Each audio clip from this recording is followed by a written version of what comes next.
Your leg didn't just break. You fractured your femur in 17 different pieces. The story begins with a college athlete named Dan Millman. He was performing advanced flips on a trampoline in front of a cheering crowd. Everything seemed to be going perfectly, until he landed. As he hit the ground, one of his legs shattered like glass. The audience gasped in horror, but strangely, a mysterious old man walked toward him calmly and began picking up the pieces of his broken leg, wearing strange brown shoes. But then Dan jolts awake, and of course, it's his dream. Sure you're okay? It's 3 a.m., and unable to sleep, he heads out for a walk to clear his mind. While walking, he stops at a nearby gas station with a small grocery store. As he picks up a few items, an old man enters, wearing the exact same mismatched shoes from Dan's nightmare. When Dan points out the odd footwear, one's a little newer than the other. Intrigued and a little spooked, Dan walks out of the store. But when he turns back a moment later, the old man is somehow already standing on the roof. It's shocking. There's no ladder, and no way someone his age could climb up that fast. What the hell did you just do? But the man just looks at him silently, offering no answer. Dan eventually leaves, still puzzled by the strange encounter. The next day, Dan returns to college for gymnastics training. He's one of the top athletes on his team, confident, cocky, and determined to be the best. But no matter how good he is, he's unsatisfied. He pushes himself to go beyond the usual double flips and begins practicing dangerous triple flips, something no one has ever successfully landed before. His coach warns him. Nobody on this planet can do what you are trying to do. The coach's words hit hard. Dan wants to be extraordinary, but he realizes he needs a different kind of training, something beyond the gym. Still desperate to find answers, Dan returns to the old man at the gas station. He asks him directly. He says, Can you tell me how you did it? "I'm a gymnast. I know it's physically impossible." The old man replies calmly. A lot you'd have to know before you could understand what you saw.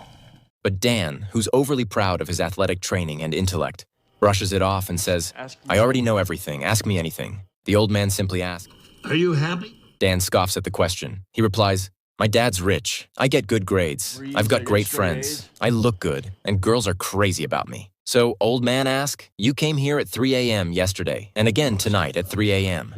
That response shakes Dan a little. He jokingly compares the man to the Greek philosopher Socrates, and from that moment, he starts calling him Socrates. Socrates then asks him a deeper question. What if you don't make the Olympic team? What would you do then? This strikes a nerve. Dan has never considered any life beyond gymnastics. He walks away, dismissing Socrates as just another eccentric old man. Then Dan returns to his usual lifestyle, partying with friends, drinking, showing off for girls. But in the middle of it all, he sees Socrates again, just for a second. A quiet reminder that Dan is still lost. So he decides to go back to him. Back at the gas station, Socrates welcomes him again. During their conversation, a girl named Joy shows up with food. As they eat, Dan begins stuffing his face with food like he's in a race. Socrates calmly tells him, "Slow down, enjoy your food." Then he says something serious. "If you want to train with me..."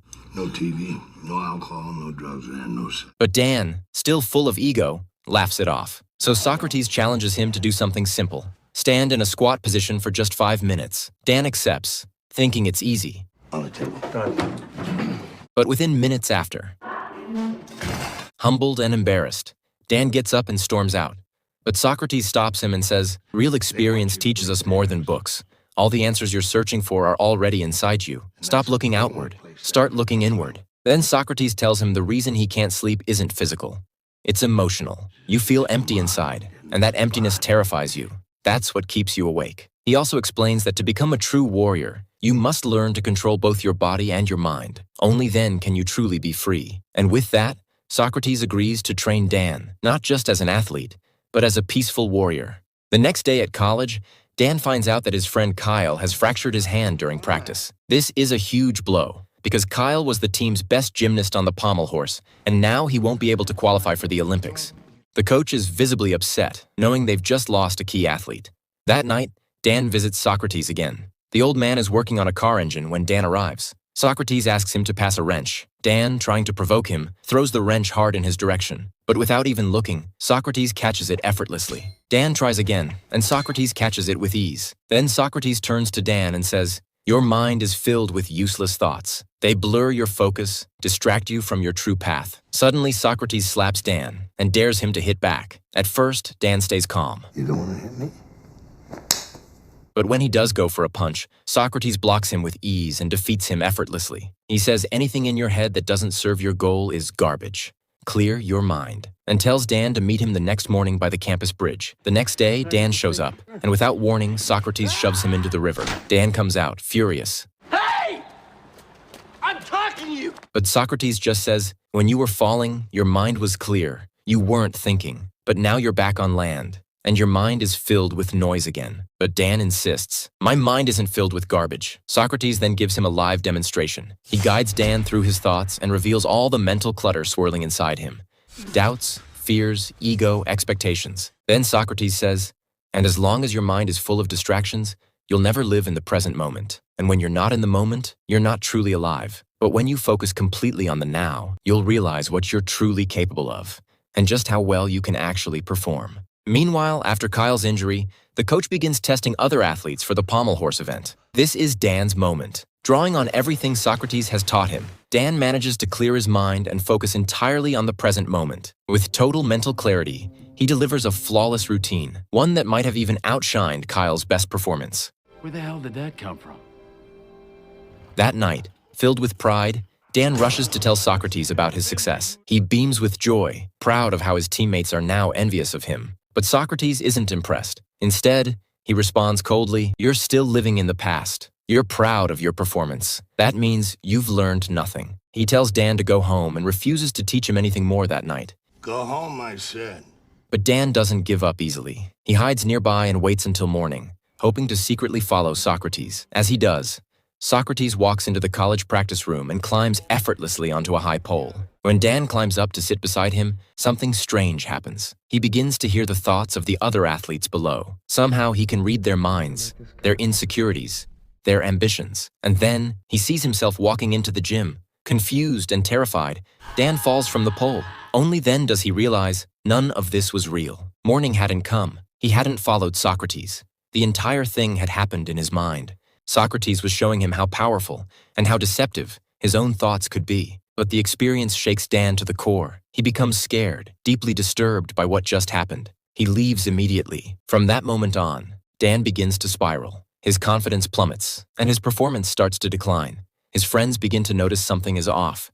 Even his coach sees the change in him. Dan, the once promising gymnast, is no longer performing at his best. The next day, Dan sees Joy in the park, the same girl who used to bring food for Socrates. He tells her, frustrated, I thought training with Socrates would make me a better athlete, but it's having the opposite effect. Meanwhile, Socrates starts putting Dan through tasks he's never done in his life.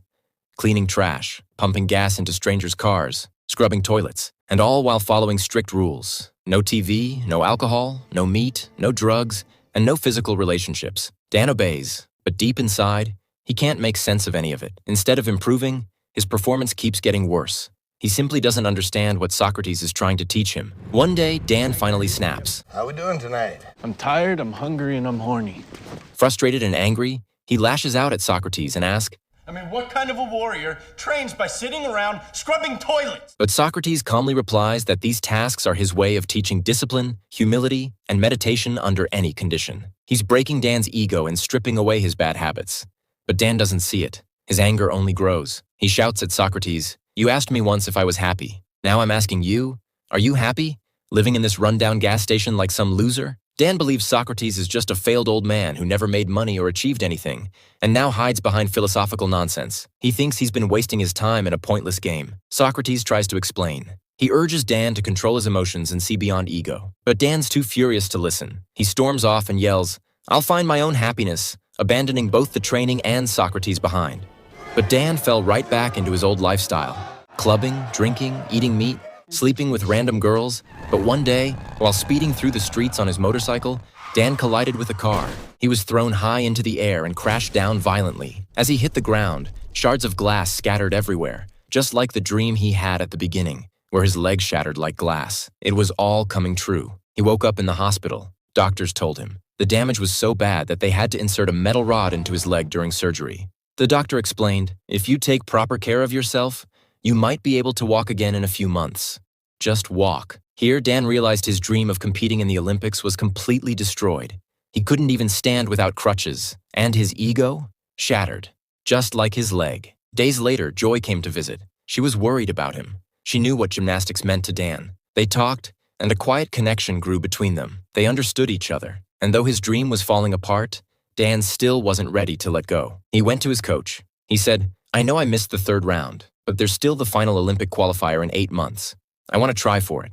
I've already submitted a petition to the committee," but the coach looked at him and says, "You will never compete again." After all, even the doctors had forbidden him from intense training. Seeing his dreams slip away, Dan was filled with rage. In a fit of hopelessness, he began smashing all his trophies, symbols of everything he once lived for. This was the lowest point of his life. Everything he had worked for, everything he believed in, was now in pieces. He had no purpose left, no reason to go on. So one night, he climbed a tall clock tower. He looked down, ready to end it all. But something strange happened. He saw a figure, a shadowy version of himself. It wasn't real. It was a reflection, but it felt alive. This Shadow Dan wasn't just any figure. It was a manifestation of everything dark inside him. His ego, his fear, his anger, his doubts. This wasn't just a hallucination. It was the devil within. The shadow was pulling him toward the edge, urging him to jump. And then Dan realized something. If he could kill this demon inside, if he could let go of all this inner chaos, he might finally find peace. In that dreamlike moment, the shadow fell from the tower and vanished.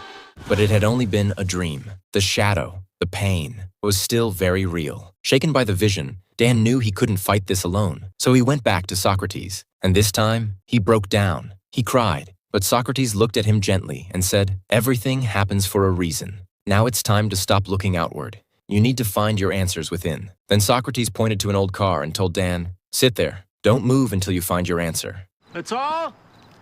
Then Dan sat on the car for hours thinking. He had all the time in the world, but no idea what to think. Over and over, he came to Socrates with different answers, but Socrates rejected them all. Then, after a long night of silence, as the sun rose, Dan saw a couple walking together, laughing and holding hands. That's when the truth hit him. Life is lived moment by moment. Every second is precious. Every breath, a gift. He ran back to Socrates and shared what he had realized. And Socrates smiled, because Dan had finally found the answer.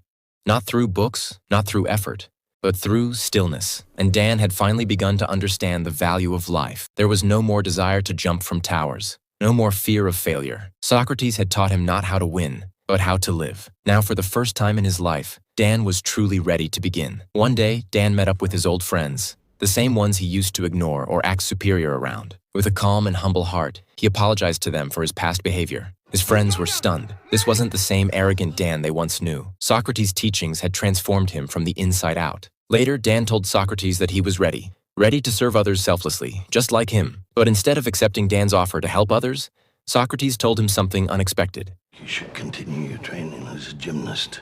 But Dan hesitated. Socrates looked him in the eye and said, "A true warrior doesn't care about winning or being perfect. He does what he loves, even if it costs him everything, even his life." He then led Dan to a pair of gymnastic rings he had built while Dan was still in the hospital. Dan looked at the rings, then at his leg, and made a decision. Despite the metal rod in his leg, despite the pain and the doubt, he would try. And so he began training again, pouring his heart into every move. Eventually, he returned to his college's training center when his friends and coach saw him back in action. But just as hope was returning, reality struck again. His coach handed him a letter from the Olympic Committee. His petition had been rejected. They had spoken to his doctors and asked his coach for an evaluation. And Dan's coach, out of fear and ego, told them about Dan's obsession with the dangerous triple flips, convinced Dan might one day push himself to death. He didn't believe Dan was ready, and so he hadn't supported his return. It crushed Dan. Once again, his dream was shattered just as it seemed within reach. Socrates tried to comfort him and says, "No approval letter can stop you from doing what you love." But Dan was too upset and says, "All right, I'm talking about getting up there and winning the gold right now, so yes, I do." Then Socrates calmly responded, "Gold is just a desire. Even if you win it, then what? Unless you find happiness within, no achievement outside will ever satisfy you." But Dan, frustrated and heartbroken, said, "I gave up everything for this, and now you want me to just be okay with practicing for nothing?" Consumed by confusion, Dan did the only thing he knew. He went back to sit on the old car, hoping to find an answer within himself once more. Socrates watched Dan struggle silently, and then, with a quiet nod, he said, "Tomorrow morning, come with me to the top of the hill. There's something I want to show you." The next morning, after an exhausting 4-hour hike, Dan and Socrates finally reached the top of a mountain. Breathing heavily, Dan looked around at the view and asked, "So, what did you want to show me?" "This view?" Socrates simply pointed to a small stone lying at Dan's feet. he said calmly. "I brought you here to see that." Dan stared at him, disappointed and confused. But after a moment of silence, something clicked inside him. Dan began to understand what Socrates was trying to teach. During the entire climb, Dan hadn't known what lay ahead. He wasn't focused on the destination.